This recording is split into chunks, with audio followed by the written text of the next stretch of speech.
Chers téléspectateurs de TME, merci de nous retrouver pour votre émission Les Minutes Bag. Cette émission qui se consacre aux arts contemporains, à l'art contemporain malien, à l'art contemporain en Afrique et à l'art contemporain dans le monde. Nous avons fait le pari avec vous de vous faire découvrir les artistes qui font l'actualité de l'art contemporain dans notre pays et en Afrique. Et aujourd'hui, je suis particulièrement heureux d'accueillir un grand nom de l'art au Mali, de la peinture au Mali. Je présente simplement Noumouké Kamara. Merci beaucoup d'avoir accepté notre invitation et d'être avec nous aujourd'hui. Merci, c'est moi qui vous remercie.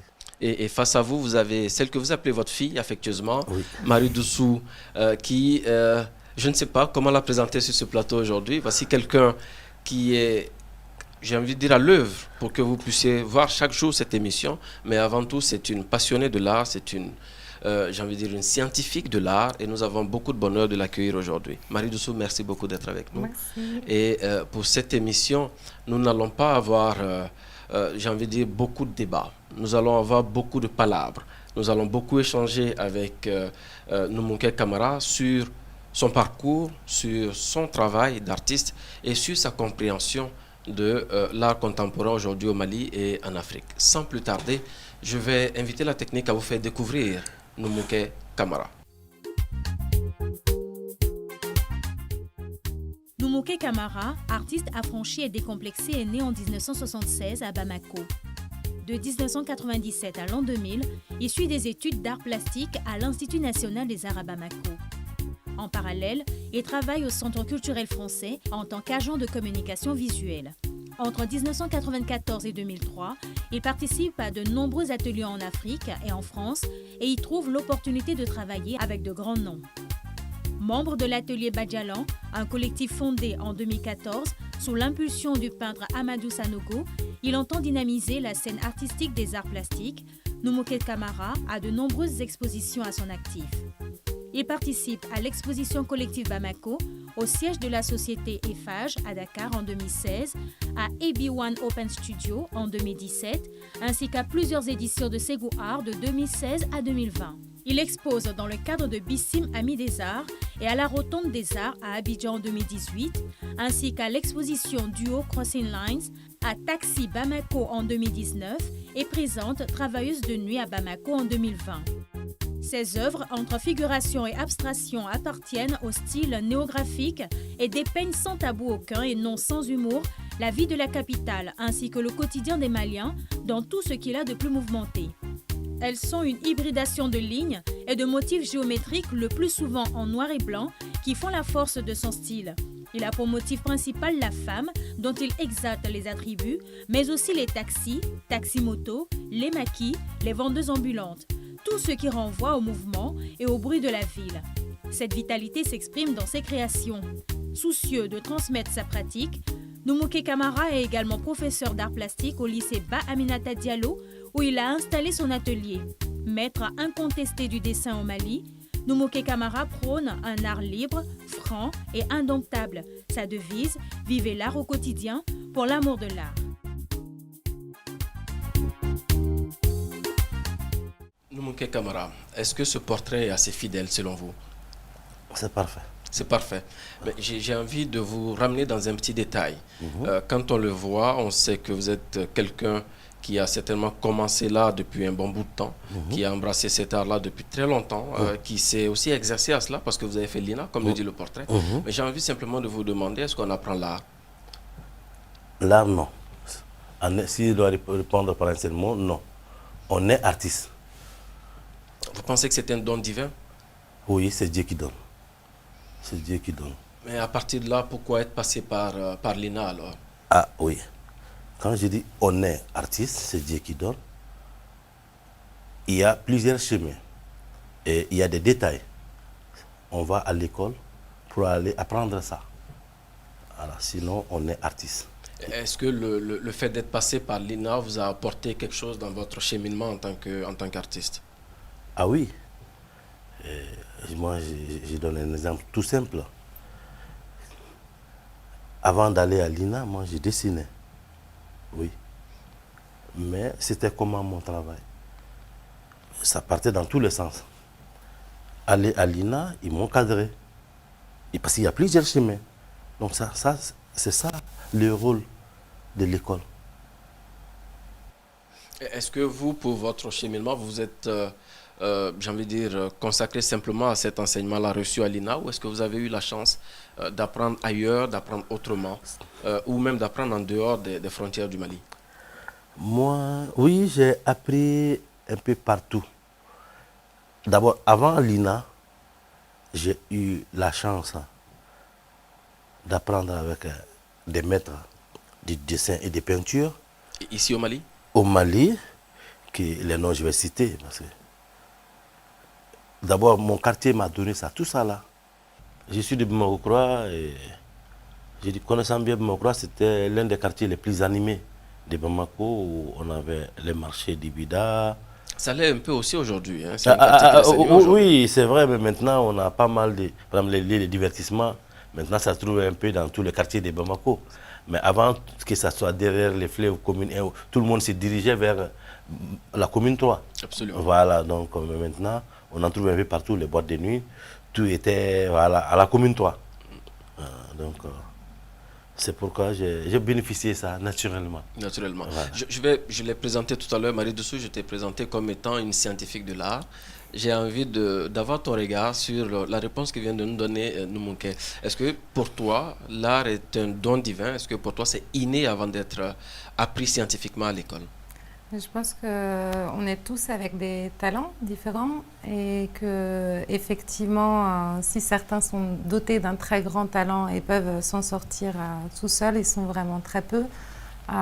L'école ou les académies ou les ateliers permettent, en tout cas la pratique rigoureuse aussi permet de faire de ce talent-là vraiment un métier aussi. C'est-à-dire que l'école de l'INA ou comme d'autres écoles d'art permettent aux jeunes apprenants, aux jeunes artistes en herbe à se confronter aussi à différentes visions, différentes techniques et à découvrir aussi parfois des nouvelles techniques qui les font partir vers un autre chemin, comme disait Mickey.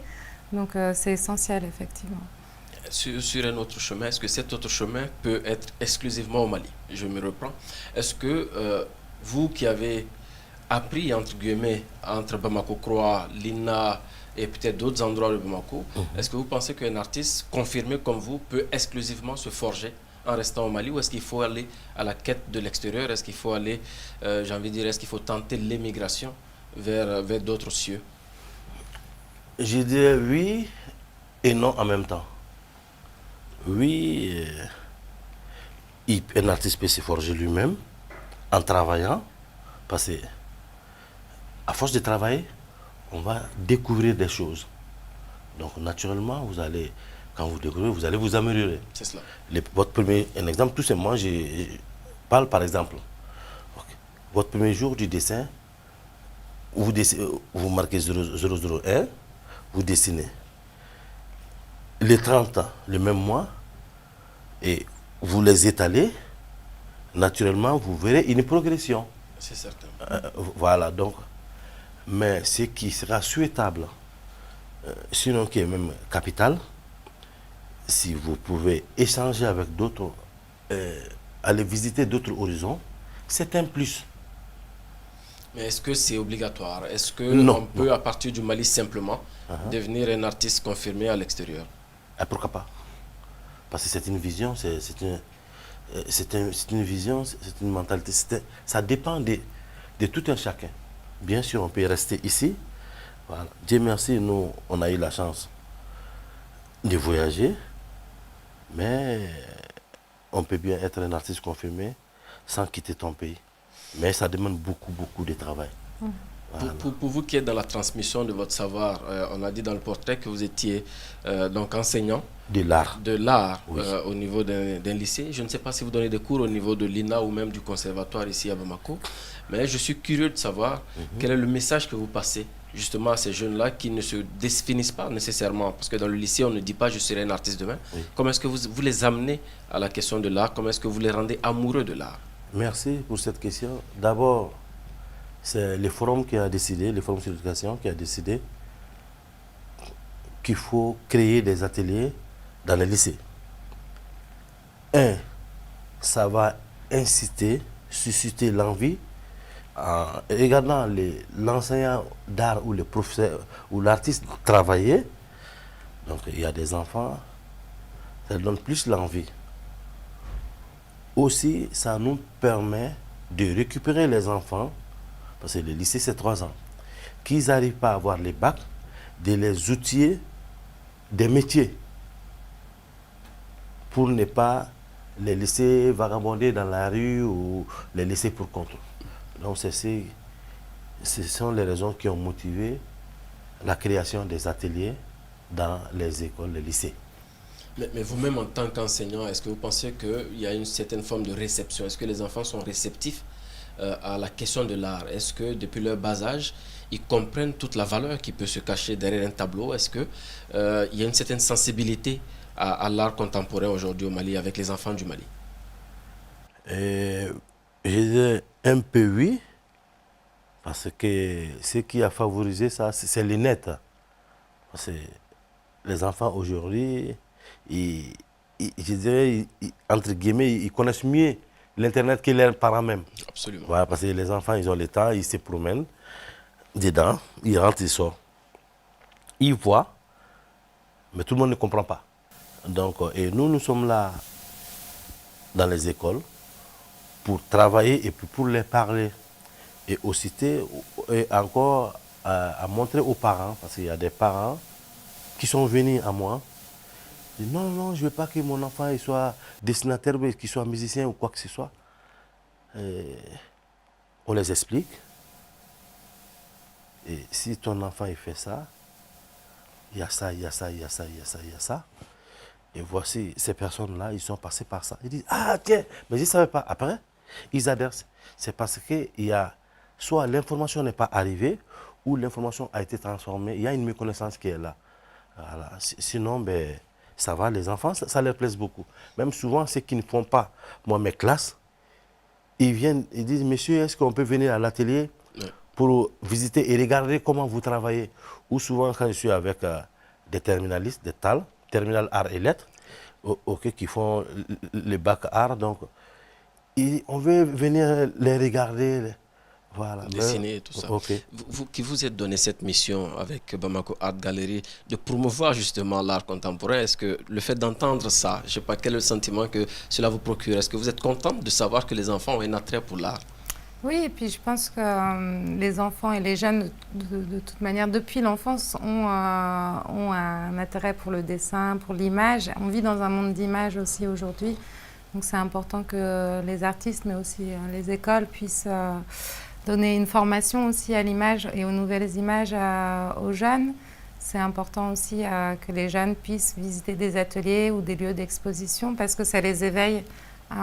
Ça les éveille, ça nourrit leur âme aussi et ça leur donne à voir autre chose ou de voir autrement un sujet qui peut être un sujet du quotidien. C'est assez dense comme réflexion qu'on peut mener peut-être sur d'autres émissions. Mais avant, quand vous me tendez une perche avec la question de l'image, je sais que nous sommes en train de dire beaucoup de mots. On dit qu'une image vaut 1000 mots. Je voudrais inviter nos téléspectateurs à travers un petit reportage à découvrir le travail de Noumouké. Et juste après, nous allons échanger avec l'artiste sur sa philosophie de l'art et comment est-ce qu'il conçoit ses tableaux.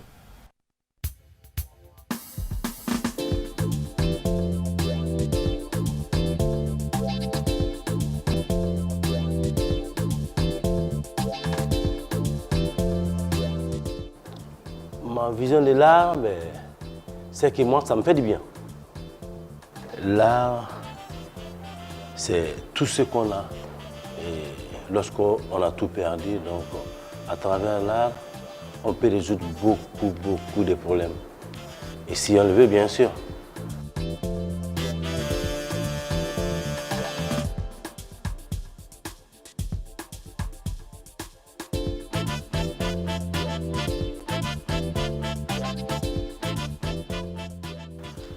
Je suis Noumouké Camara, artiste peintre graphiste malien.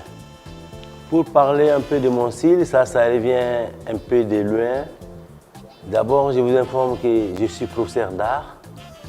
Donc, je ne suis pas qu'artiste peintre graphiste. J'enseigne l'art, je suis professeur des arts et fonctionnaire, ce qui veut dire que je suis souvent muté dans des capitales régionales pour enseigner dans les lycées l'art. Donc, et j'étais muté à Gao.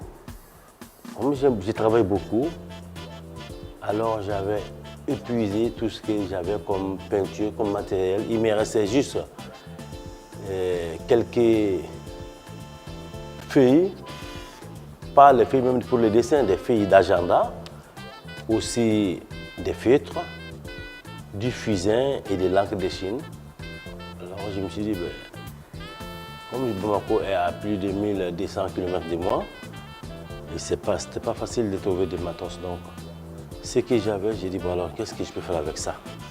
C'était vraiment, on va dire, 1 ou 2% de mon matériel que j'avais. Donc, c'était pas facile. J'avais jamais travaillé avec ça. Donc, j'ai réfléchi, et bien, je me suis jeté, j'ai essayé de travailler avec ça, ce que j'avais sous la main.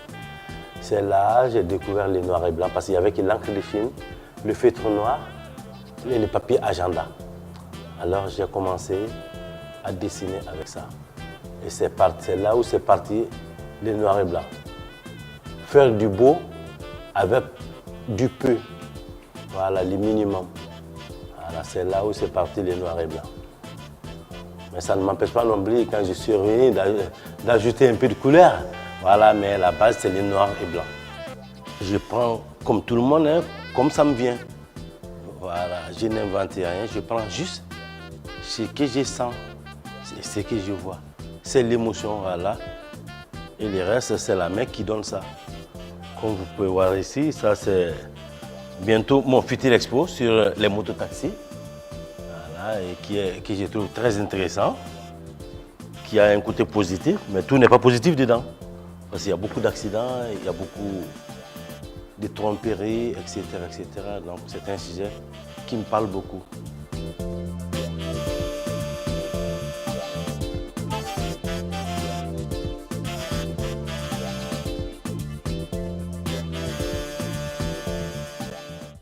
Très beau reportage, tout en noir et blanc, on aurait aimé.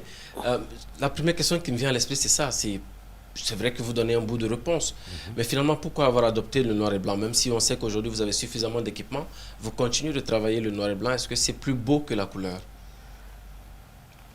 Bon, je ne dirais pas plus beau, comme l'art, c'est toujours... Les beaux, c'est une question subjective, on est les gens... Mais moi, le noir et blanc, parce que... il me parle, je le sens. Et ça demande beaucoup d'efforts, c'est-à-dire faire du beau avec du peu. C'est ça le défi. Voilà, et ça, ce n'est pas donné. Donc ça lève du parcours du combattant. Imaginez, j'avais juste 1 ou 2% de mes matériels. Et réussir à sortir quelque chose d'un peu, c'est difficile. C'est pas, donc, et ça, moi, j'aime les défis. On imagine le challenge. Marie Dessous, qu'est-ce que cela vous inspire en réalité, vous qui connaissez le travail de Numuke, qu'est-ce que ça vous dit globalement? Quand il dit faire du beau avec du peu, ça me fait penser forcément à la célèbre phrase less is more. C'est-à-dire que son travail, la force du travail de Numuke, c'est justement ce travail de la ligne. Et ce qui est intéressant, c'est que quand il prend un motif, comme on l'a vu sur les taxis-motos ou d'autres transports en public, c'est pas seulement le motif du taxi ou de la moto qu'on peut déchiffrer ou voir, c'est aussi toute la musicalité, tout le bruit de la ville, toute la vitalité de la ville en fait qui est transmise. Donc justement avec seulement quelques lignes à poser comme ça sur son support, il arrive à transmettre plus l'idée même de la vie quotidienne de la capitale, au-delà donc justement du motif sur lequel il se base. Et c'est ça la force, je trouve, de son travail. Vous avez évoqué cette question des motifs, on a parlé des couleurs, du noir et blanc essentiellement, mais aussi des courbes qui sont utilisées. Est-ce que vous pensez qu'il y a une inspiration extérieure à cela? On le voit aussi dans son atelier, les images de ces sculptures traditionnelles. Et donc, ce qui est aussi très fort dans le travail de Numuke, c'est que Il a su s'inspirer donc de l'iconographie traditionnelle, donc des sculptures, notamment des figures humaines, et transposer justement ces notions de disproportion, de courbes, de formes exagérées au sein de créations qui sont résolument modernes en fait et contemporaines dans leur style. En fait, quand vous le dites, moi au départ, quand j'ai vu le travail de Nmunké, le premier réflexe que j'ai eu, c'était de vouloir le comparer au cubisme de Picasso. Ensuite, je me suis dit, mais attention, je vais peut-être me le saisir. Mais quand vous parlez justement de ces statuettes africaines, je sais que Picasso s'est beaucoup inspiré de ça aussi. Est-ce que vous créez vous-même à votre niveau un lien avec ce que Picasso a fait? Ben, je dirais oui et non en même temps parce que tous les deux, on a travaillé sur le même sujet. Ok, mais différemment. Absolument. Parce que moi, d'abord, mon travail, je le définis comme un pont, une passerelle entre le monde ancien et le monde nouveau. Et ce monde ancien-là, c'est les statuettes, c'est les masques. Ok. Donc, ça m'inspire. Ça, c'est le monde ancien, c'est notre culture. Et le monde moderne, parce que j'ai vu les présents, le monde contemporain. Alors, on ne peut pas vivre dans un monde et ignorer ça. Ce n'est pas possible. Donc, comme je suis très ancré dans le monde culturel, mais je ne refuse pas le monde moderne, qui est l'architecture, les robots et l'urbanisation. Donc, j'ai su créer un pont, un passerelle entre ces deux mondes-là, entre le monde ancien et le monde nouveau, moderne. Et en parlant de ce monde nouveau, de ce monde moderne, je disais que nous, quand on a préparé cette émission avec vous, on a parlé de la situation de l'Institut national des arts, l'INA. Pour ceux qui ne connaissent pas Bamako, c'est un institut qui a formé un certain nombre de grands talents au Mali, mais qui est aujourd'hui dans une certaine forme de polémique parce que l'école est située au cœur du marché et je pense que le département en charge de la culture avait souhaité déplacer l'école. Et donc, je vais revenir à cette question-là simplement. Est-ce que vous pensez que l'artiste doit pouvoir justement se nourrir de son environnement pour créer, ou est-ce que les étudiants, par exemple, de l'INA peuvent être excentrés et continuer de créer? Okay. D'abord, merci pour cette question parce que moi, je suis l'INA. Quand je dis je suis l'INA, je ne le dis pas comme ça en simple mot. Je suis le fruit de l'INA. C'est l'INA qui m'a formé. Si j'ai fait des merveilles, si les gens parlent de moi, si j'ai une famille, en un mot, Noumou, c'est l'INA. C'est l'INA qui m'a tout donné. Il y a un attachement fort à cette école? Oui, bien sûr. Je manque même de mots pour dire ça. Mais est-ce que aujourd'hui, pour encore faire le parallèle entre le monde ancien et le monde nouveau, vous savez, on se dit très souvent que les artistes ont besoin de temps pour créer. Certains vont en résidence pour créer. Vous qui, à la fois être artiste, praticien, comme je l'ai dit, et en même temps enseignant, qui avait eu dans votre carrière d'autres activités, on l'a cité, vous avez été en rapport avec le Centre culturel français ici, l'Institut français. Comment est-ce que vous réussissez à combiner tout ça, malgré le travail de création qui demande beaucoup de temps? Ben, ça, il n'y a pas de mots pour décrire ça, parce que c'est seulement l'envie. Moi, j'ai défini ça comme l'envie de travailler. Quand on aime quelque chose, on ne voit pas la souffrance. Ça devient naturel. Mais comment est-ce que vous créez ce temps-là? Est-ce que vous êtes capable aujourd'hui de dire j'ai une certaine forme d'inspiration, je ne vais pas donner mes cours aujourd'hui, je vais créer, ou comment ça se passe? Moi, pour quelqu'un qui me connaît, je suis un gros travailleur. Moi, en tout cas, dans ma génération, si vous passez le micro, ils vous le diront. Il y a une qui est à côté, qui vous connaît certainement. J'ai envie de lui poser la question.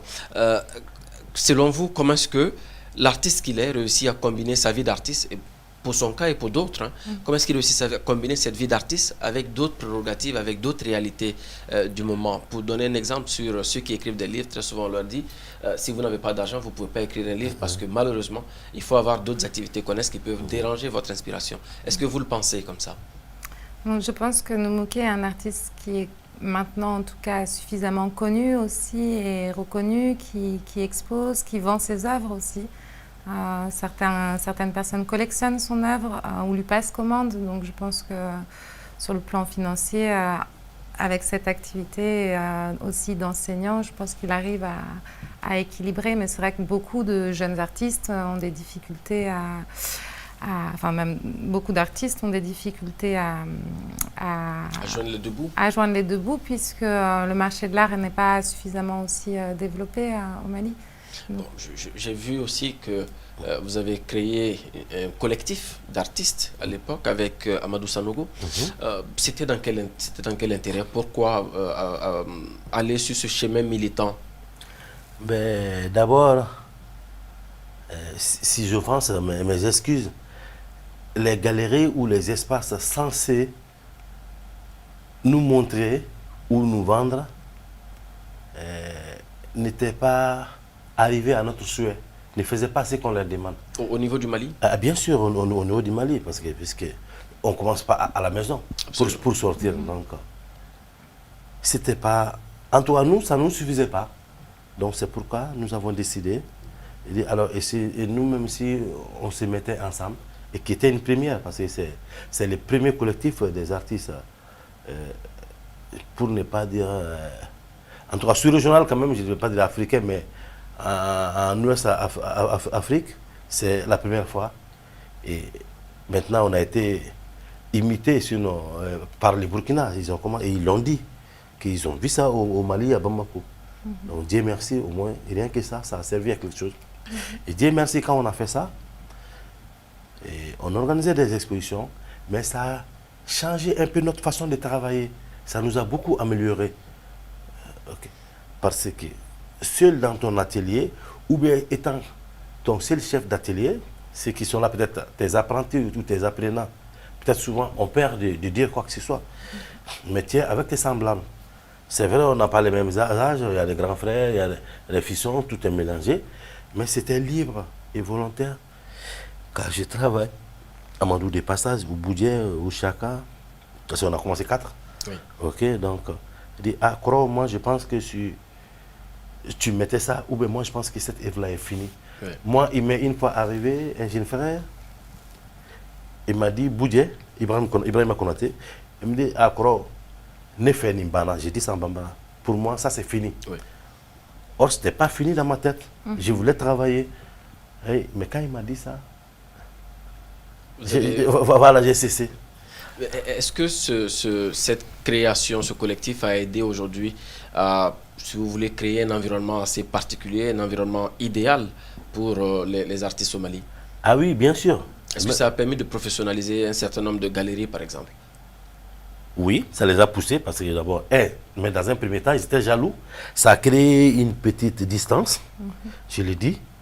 Alors on ne le dira pas souvent, mais moi je le dis parce que je ne sais pas me faire plaire, mais je dis ce qui est juste et vrai. Absolument. Voilà. Donc, ça va créer une certaine distance parce qu'ils ont dit en son temps que maintenant les artistes se substituent aux galeries ou aux espaces. Non.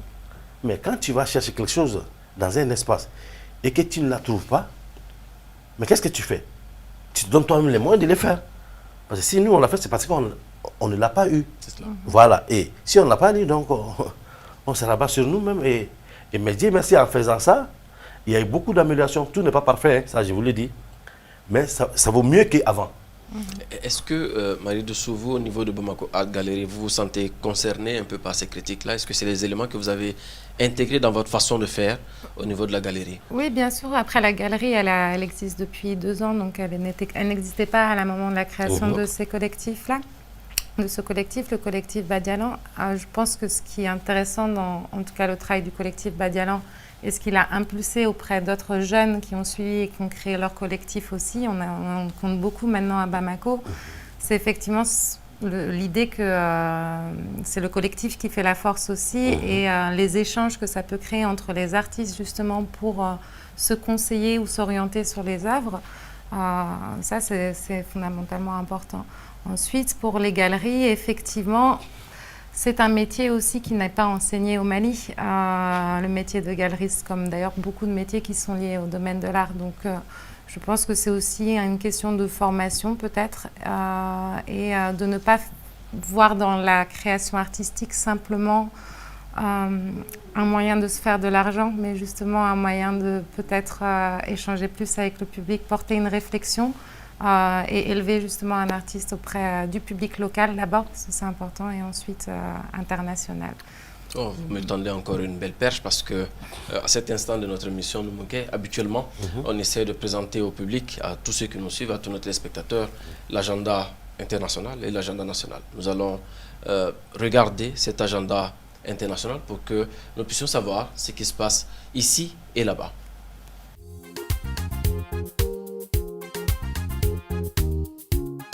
L'artiste Roméo Mivekana profite d'une grande exposition du 2 avril au 5 juin à la galerie dakaroise de Cécile Fakouri sous le thème « Hostie Noire ». Dans le cadre de la saison Africa 2020, l'Institut des cultures d'islam en France, en partenariat avec Think Tanga et Doualart, présente Zone Franche, une aventure collective animée par un même désir d'interagir avec les écosystèmes urbains qui les ont vus naître. L'exposition, qui réunit une centaine de créateurs, est disponible en visite virtuelle. L'artiste algérienne Baya Mahidine est à l'honneur jusqu'au 31 juillet au Sharjah Art Museum, sous le thème « Lasting Impressions ». L'exposition, dans cette ville des Émirats arabes unis, présente 70 œuvres de plusieurs périodes de la peintre. La galerie Le Long Echo à New York présente It's a Love Tank, It's a Joy Tank, la première exposition solo de l'artiste et éthiopien Tariku Shiferau jusqu'au 15 mai 2021.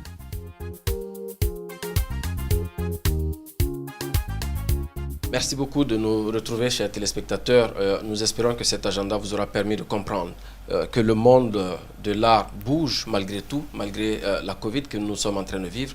Et ça me permet, de vous demander, vous, en tant qu'artiste peintre aujourd'hui, avec cette maladie qui, depuis une année, est en train de s'imposer malgré tout et malgré nous, comment est-ce que vous réussissez à créer et comment est-ce que vous réussissez à exposer, si toutefois c'est possible?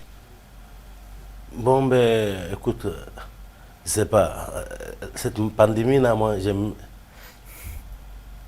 ça nous a créé beaucoup de soucis, beaucoup de problèmes. Mais bon, le côté positif dedans, puisqu'on ne se promène pas trop, donc moi, je travaille beaucoup quand même. Moi, c'est juste le seul côté positif que j'ai trouvé pour le corona. Je ne sors pas trop, parce que moi, je bouge beaucoup. Mais avec Corona, on nous dit de s'éloigner, soit si ce n'est pas nécessaire, de ne pas sortir. Donc moi, je travaille beaucoup. Mais vous qui ne bougez, enfin, qui vous inspirez de la ville, comme vous l'avez dit tout à l'heure, oui. Comment vous pouvez créer sans toutefois visiter la ville, sans toutefois sortir? Ok, ben, puisque le Corona, il a trouvé que déjà, moi, j'avais des thèmes en tête. Ok, déjà, le Corona est venu trouver que j'avais ces thèmes-là. Donc, ils sont déjà dedans. Et je travaille dessus. Vous essayez d'avancer malgré tout. Voilà, j'avance. Et c'est une autre forme aussi. C'est une expérience aussi. À vivre, hein, mais en même temps, voilà. Pour l'artiste, on peut le comprendre, mais je ne sais pas pour les galéristes comment vous faites, parce que déjà, le public fait vivre la galerie. Oui. Quand vous ne recevez pas de public, comment est-ce que vous vous adaptez? Est-ce que vous avez trouvé des solutions ou est-ce que malheureusement, votre galerie a dû fermer? Pendant l'année 2020, oui, comme tous les lieux culturels, la galerie a dû fermer. Donc on a eu une seule exposition au mois de mars qui a réouverte après en septembre, et puis l'exposition de l'Interbiennale qu'on avait accueillie. Donc effectivement, les galeries ne sont pas épargnées puisqu'on est un lieu qui accueille du public et aussi des scolaires. Donc quand les écoles ferment, c'est la même chose. Maintenant, les adaptations qui ont été mises en place, c'est effectivement de produire cette émission pour vulgariser un peu l'art contemporain et également aussi d'améliorer la visibilité des artistes sur le site web, donc sur la plateforme de Bamako Art Gallery. Est-ce que Internet vous aide aujourd'hui, vous aussi en tant qu'artiste, à travailler, à vous faire connaître? Un peu oui. Internet m'aide, mais j'ai un peu peur parce que je ne m'y connais pas trop. Mais souvent, de temps en temps, je publie mon travail. Okay, vous recevez des retours assez significatifs? Ah, bien sûr, moi, par exemple, si tout dernièrement, j'avais, comme avec le corona, ça a beaucoup stressé les gens. Donc, me connaissant bien, je travaille avec du noir et blanc. Oui. J'ai fait quelques œuvres, une dizaine de séries, tout en couleur. Il y en a même qui ont dit, mais Noumou, tu as viré. Moi, j'ai vu mon temps. C'est cela. Je refuse d'être statique. Moi, j'évolue. J'évolue face aux événements, aux situations. Donc, parce qu'on est stressé. Alors, pour amener de la joie, la gaieté, donc, je sais que ça va faire parler les gens. Donc, j'ai balancé. Les premiers jours, j'ai eu plus de combien d'emails là, et il y en a qui disent, ah non, mais c'est... Peut-être tu as viré. J'ai dit, ben, je n'ai pas viré, ça aussi c'est Noumou. Il faut compter ça aussi. Est-ce qu'on peut dire que la maladie vous a aussi inspiré? Ah bien sûr, moi j'ai tiré profit de tout. C'est vrai que ça ne nous a pas plu la maladie parce que ça nous a gâché. Moi, me connaissant bien, j'aime beaucoup la liberté. M'interdire de sortir avec les couvre-feux, les états d'urgence, je ne sais comment, le confinement, ou j'ai horreur de ça. J'imagine. Ok, ça. Mais son côté positif est que je travaille plus. J'ai travaillé d'abord, je travaille beaucoup, mais comme je ne sors pas, et moi, donc j'ai travaillé. La question de l'inspiration, la question des thèmes. Oui. Comment est-ce que vous les choisissez, vos thèmes? Est-ce que c'est pareil, ce que j'appellerais des rencontres hasardeuses avec ces thématiques-là? Est-ce que vous vous baladez dans la ville, vous voyez, comme vous l'avez dit, des mototaxis, vous dites, ah, je peux travailler là-dessus? Ou est-ce qu'il y a vraiment une réflexion derrière pour passer des messages en fonction des époques, en fonction des périodes? Ok, il y a tout ça dans mes thèmes. Dans mes thèmes, souvent j'ai des thèmes pédagogiques, souvent j'ai des thèmes pour les beaux, pour l'esthétique, pour le plaisir des yeux ou de l'âme. Hein. Par exemple, pour mon futur expo qu'on en a parlé, j'ai dit les taxis-motos. Oui. Quand j'ai dit que c'est intéressant, mais tout n'est pas intéressant dedans. Absolument. Ça, c'est purement social. Une exposition que vous ferez certainement, je pense, à Bamako ici. Dans les mois à venir. Est-ce qu'il y a des dispositions de prise pour que justement les acteurs de ces mototaxis-là, qui sont les premiers représentés dans votre travail, puissent venir voir cette exposition? Ah, bien sûr, je suis en train d'y penser. Je voudrais tendre la main aux nos autorités, par exemple à Nazer ou le ministère des Transports. Moi, je vais les exposer les problèmes. Moi, voilà, j'ai trouvé le sujet. Je pense qu'il est très... Moi, je viens les aider dans leur boulot. Okay. Les proposer cette exposition. En exposant, on fera visiter l'exposition.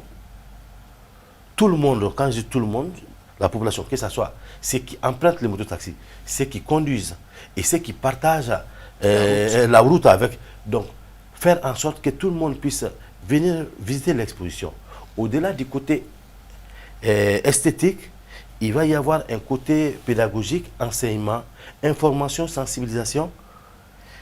Bien sûr, moi je vais en donner, mais aussi la Nazer ou le ministère peut trouver des personnes qui vont dire, alors voilà un exemple tout simple. Quand vous voulez emprunter une mototaxi, rassurez-vous d'abord qu'il est affilié à une entreprise. Absolument. Ça c'est la première remarque. Est-ce qu'il a des casques? Oui. Ok. Et est-ce qu'il a un permis? L'assurance aussi. Voilà. Donc, dès que... Regarde, ça c'est combien de questions? C'est juste 5 ou 6. Donc, si déjà on arrive à réussir ça, moi je vais dire que mon travail a servi pour quelque chose. Est-ce que, à votre niveau, vous croyez en cela? Est-ce que vous pensez qu'il est possible de réunir tous ces acteurs-là derrière un travail d'un artiste pour sensibiliser? Est-ce que, pour vous qui connaissez un peu le Mali aujourd'hui, qui avez collaboré avec des ministères, est-ce qu'il est facile de les orienter vers le travail des artistes pour leur faire comprendre que ce ne sont pas seulement des tableaux qui vont être gardés dans des galeries, mais c'est des tableaux qui peuvent passer des messages? J'ai l'impression que ça commence à venir auprès de certains ministères. Tout dépend toujours aussi de l'affinité qu'ont les personnes dans ces administrations pour l'art. Mais de plus en plus de projets qui... J'aime pas trop l'idée d'utiliser l'art pour faire passer des messages de sensibilisation, mais en tout cas qui, à travers l'art, peut-être arrivent à porter des messages, à informer, ou en tout cas donnent des nouvelles clés de lecture, ou portent des nouvelles réflexions. Je pense qu'il y a eu beaucoup de projets, de plus en plus de projets qui fonctionnent ainsi, et que justement les autorités, la société civile aussi, ça commence doucement, mais ça commence quand même à payer ses fruits, et donc j'espère que ça va se poursuivre. Ça m'amène à un peu la même question, hein, mais peut-être dit autrement. Est-ce qu'on peut espérer sortir là de cet élitisme entre guillemets qui lui est accordé, parce que souvent malheureusement quand on parle de tableau, quand on parle d'exposition, quand on parle de galerie, on a toujours l'impression que c'est réservé à une certaine forme d'élite au niveau des populations et que d'autres ne sont pas concernés. Est-ce que vous pensez qu'il y a un travail qu'on peut faire pour changer cette vision-là? Bien sûr, tout est dans la réflexion. Moi, par exemple, moi, au Badialan, quand on ouvrait notre collectif, quand on commençait, on a exposé dans les rues. Avec un engouement des populations ou pas? Non, mais je vous dis, c'était pas possible parce que il y en a même qui sont venus et disent, mais moi, c'est ma première fois, on pense que c'est Fama ou quoi. J'ai dit, mais Fama, c'est qui? L'art, c'est pour tout le monde, c'est fait pour tout le monde. Ok. Et il y en a même qui disent, est-ce qu'il y a un peu? J'ai dit, bien sûr, vas-y, tu peux toucher. On les explique. Et comme ça, moi, j'ai des gens qui ont acheté, il y en a même, j'ai donné. Ils n'avaient pas là. Mais, leur manifestation devant l'œuvre, moi, ça m'a beaucoup touché. Ça m'a vraiment touché. Parce que la personne, il en a dit, je vais répéter ces mots, ni warit mene bolo, nek mene sa ni mene ninku lafia. Ça, c'est peut-être une question que je reçois beaucoup depuis que nous avons commencé cette émission. Oui. C'est la question du coût.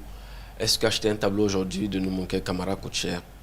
Non, c'est bon. Ah, ça, cette question-là, est-ce que l'artiste lui-même... Mais... Ou est-ce que c'est une question qu'on doit poser aux galeristes? Voilà, je pense plutôt il faut... Voilà, l'artiste... Est-ce que c'est facile de se procurer, en termes pécuniaires, bien sûr, est-ce que c'est facile de se procurer un tableau, que ce soit de Noumonké ou d'autres grands artistes maliens? Avant de répondre à cette question, je voudrais préciser aussi que les artistes qui créent des œuvres, ils peuvent passer des heures à créer leurs œuvres. Ils ont passé surtout des années et des années à affiner leur style. Donc c'est comme quand on va à une consultation de médecin et qu'on se plaint du prix de la facture. Mais il faut savoir qu'il y a eu des années et des années d'études aussi derrière ça. Donc effectivement, une œuvre peut paraître chère pour certains. Mais je pense que les œuvres de Noumonké restent abordables et donc voilà. Mais je tiens vraiment à souligner le fait qu'effectivement, si une œuvre peut paraître chère de certains artistes, il ne faut pas oublier aussi que ces artistes-là ont tout un parcours derrière et qu'ils ne vendent pas des œuvres tous les jours non plus. Donc c'est important, quand on a les moyens, de pouvoir se le permettre, de soutenir les artistes locaux. Peut-être plus que d'aller acheter des pacotilles dans les grands magasins. C'est un cri de cœur. Est-ce que vous le partagez? Est-ce qu'il faut penser que toute personne qui fait l'exercice d'aller acheter une œuvre d'art est un soutien aux artistes? Bien sûr, c'est un soutien à la création, mais d'abord à lui-même, parce que l'artiste là, il travaille pas pour lui seul, il travaille pour la société. Absolument. Donc en achetant, tu contribues même au développement. Il y a plusieurs développements. Mental, même à la joie même de la personne. Donc c'est ce qu'il faut comprendre. Moi, c'est-à-dire, je ne les accuse pas. Je pense qu'ils ne connaissent pas. Voilà. Parce qu'il y a beaucoup, quand tu les approches, quand tu les parles, ils adhèrent. Mais avant, ils sont peut-être réticents parce qu'ils ne connaissent pas. On essaie en tous les cas au cœur de cette émission de faire ce travail-là pour expliquer tout le travail que vous avez derrière un tableau. Il ne faudrait pas qu'on pense que c'est juste quelques pots de peinture utilisés par-ci par-là. Il y a une grosse réflexion, il y a des années de travail derrière et on pense qu'à travers cette émission, on doit pouvoir sensibiliser un certain nombre. Nous allons, avant de revenir sur ce plateau-là, j'ai envie de demander en 2 mots, quel est votre agenda immédiat? Mon agenda immédiat, c'est mon expo sur les taxis-motos. J'attends que Corona s'arrête et qu'on nous dit, bon voilà, les activités sont ouvertes. Moi, c'est ce que j'attends. On vous le souhaite et j'espère qu'au niveau de l'agenda que nous allons voir, on fait tout malgré la crise pour qu'il y ait un certain nombre d'activités, que l'art ne meure pas pendant cette crise. Donc, chers téléspectateurs, je veux simplement vous inviter à prendre date, à noter dans vos calendriers l'agenda de l'art contemporain au Mali.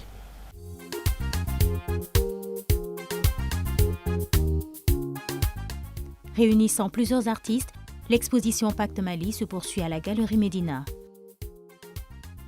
À partir du 20 mai, la Bamako Art Gallery expose les œuvres de Diakari Dia Traoré et Moussa Traoré. une invitation à plonger dans la peinture contemporaine malienne.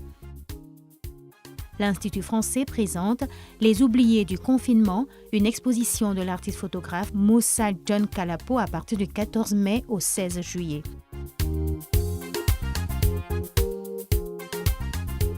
J'espère que vous avez pris date avec toutes ces activités. C'est vrai qu'en ce moment, malheureusement, elles se font rares, mais n'hésitez pas à aller visiter toutes ces expositions qui s'offrent à vous parce qu'on apprend et on vit l'art grâce à ces expositions. Noumouké Kamara, je vais revenir avec vous avant de venir à Doussou sur un autre pan de la question. C'est vous-même par rapport à votre environnement immédiat, par rapport à vos voisins, par rapport à vos enfants. Est-ce qu'il y a une certaine forme de transmission à ce niveau-là? Est-ce que vous pensez que l'artiste peut transmettre? Est-ce qu'on peut avoir un Noumouké Kamara Junior bientôt qui va reprendre les travaux de son père éventuellement? Ou vous pensez que ça ne peut pas se transmettre ainsi? Bon, puisque on est artiste, donc si j'ai des enfants qui se débrouillent pas mal. Ah mais déjà oui,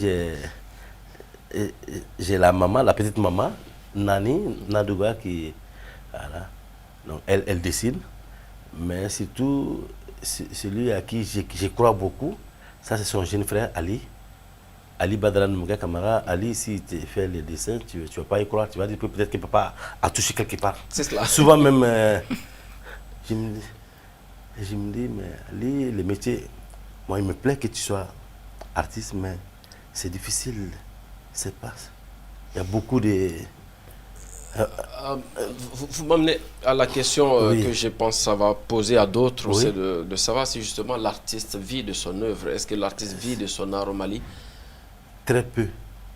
Très peu. Moi, Ça peut être dû à quoi? Ah, ça, c'est beaucoup. Hein. D'abord, il y en a, ils t'achètent parce qu'ils t'ont vu chez le ministre ou ils t'ont vu chez l'ambassadeur. Il y en a, ils t'achètent parce que ils voient que tu es aimé par tous. Donc, mais il y a très peu qui t'achètent parce que moi, j'aime. Mais moi, Dieu merci, comme c'est le quotidien. Oui. Voilà. Aussi, je ne suis pas dans cette démagogie pour faire plaire. Ça, c'est mon totem. J'aime pas ça. Je dessine et je peins ce que je veux, ce qui me plaît. Donc, et maintenant, Dieu merci, je pense que je suis en train de me faire comprendre. Petit Donc, à petit. Dieu merci. Maintenant, moi, je vis de mon travail. Dieu merci. Mais ce n'est pas donné à tout le monde. Au niveau de Bamako Art Gallery, c'est quoi votre agenda immédiat?